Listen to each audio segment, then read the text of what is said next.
Triple Crown 7x16 foot trailer. Is it worth the money? In my opinion, it's not. Why do I say that? It was made too cheap. Triple Crown as a brand, in my opinion, makes the trailer way too cheap. Leonard, I wasn't happy with the customer service down in Fredericksburg. The general manager down there was great, but the guy who I dealt with on some service issues, I wasn't too happy to deal with him, and he gave me a couple false deadlines. So I'll get into that right now. Basically, we got the trailer in January.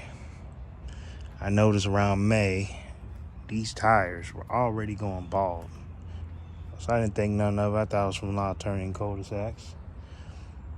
Went out, invested in 4 new tires, and even painted the wheels black. Okay, started noticing wearing some more. I crawled up underneath this joint after seeing wires dangling for the brakes one day, and I kept getting a signal inside the truck saying trailer brake disconnected. And I'm sitting here like, huh? So I look up under there, and part of the frame is detached and everything from cheap welds. And basically when I go to them on it, they're like, oh, warranty will cover it if that's the case. But they come out and look at it and they're like, oh, it looks like it's been in an accident. So the manufacturer, which is Triple Crown, is going to look at it as you've been in an accident, so they can't cover it. So I ended up having to pay out of pocket for that because I needed the trailer. That's my money maker.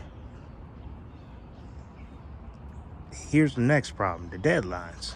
First, I was told they'll try to get it to me within a week. Then 2 weeks go by, I end up calling. 3 weeks go by, I end up calling. Then by the 4th week, people weren't picking the phones up. And they finally called me back and was like, yeah, we got one guy specialized in this who can fix it. Okay, so why didn't you tell me that from the get-go? I lost a lot of money on it. They tried to hook me up on the bill a little bit. So I really didn't have to fork out a ton of money as originally. But I think a lot of that had to do with me going in there with my frustrations and basically straight up telling me I done lost money because I can't take all my mowers out with me. Because I got a 14-footer back there, which is, it's great for getting to and from sites. I mean, I did that way many years. But for us, we do a lot of commercial. We keep hedge trimmers, regular, all types of like pole saws, whatnot, just to be ready for anything. But when you can't carry all this stuff with you, you gotta schedule a lot of trips back, and that sucks. Now the V-nose, on a whole nother subject here, the V-nose I liked it because it added more room. But one thing I didn't think about, if you're going to get an enclosed trailer, the V-nose takes away some of the room here. Like, look at a trailer like, I would say Brian's Lawn Maintenance. He's got a flat trailer in the front, and it leaves so much room to where he was able to mount a leaf vac right in here. But this is so short that with this insert, if this is turned like this, and you turn the cul-de-sac, you might have seen my starter video in the beginning of the season. It goes into here, and it leaves a crease on both sides. So what we did, we actually just did this last week. We cut those areas out, put a hole straight in it, because another problem with this trailer is there's no vents whatsoever to vent out. But we cut it out, put a hole saw in it, and we made a big hole, and then we put vents over it, like little HVAC vents, so that we can get some air going as we're driving. We're probably gonna put some more up there. We're about to put reflective tape on this too.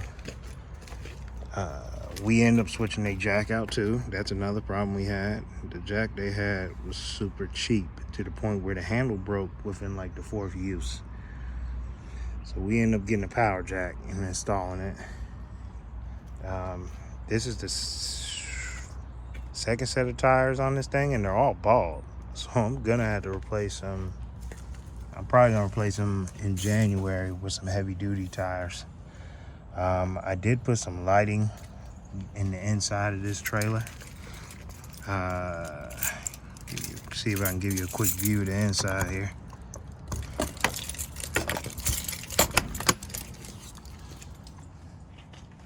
Put some lighting in there. You see the box strip up there, some Amazon lights. I really got nothing in here right now. I painted the floor, stained it. I did that a couple weeks ago. In the back, I got more them little hockey puck things. They come off quickly. The flap came off within the second week. The flap for that back door, but it was a pain anyways to pull that off every stop. Put that up and down, so I like it better with it off. It came with the E-tracks, 4 D-rings, one in each corner. We installed a lot of these hooks and stuff though in here. So if you've seen any of my setup videos before, you know this isn't the way it usually is set up. But that's just a quick overview of the 7x16.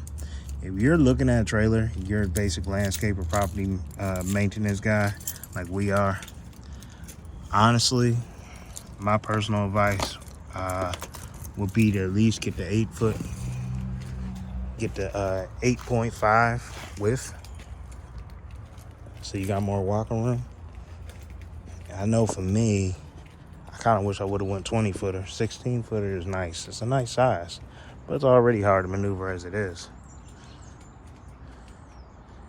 It's already hard enough to maneuver, and that's what I mean by that other puck that's coming. You're gonna get a 16-footer and you'll be like, oh, that's plenty of room. Then you're gonna get in it and you're gonna feel it real quick and be like, yeah, should have went up. That's just how it is. But the 16-footer is nice. I just go another brand if I were to get one. I'd stay away from Triple Crown. They don't really back their stuff at all. Also, if you notice the bottom here, the ceiling all around, we had to reseal it because the ceiling was it sucked. Like, it barely did a good seal job. I guess my biggest recommendation, lettering. Make sure you get some lettering. We've gotten so many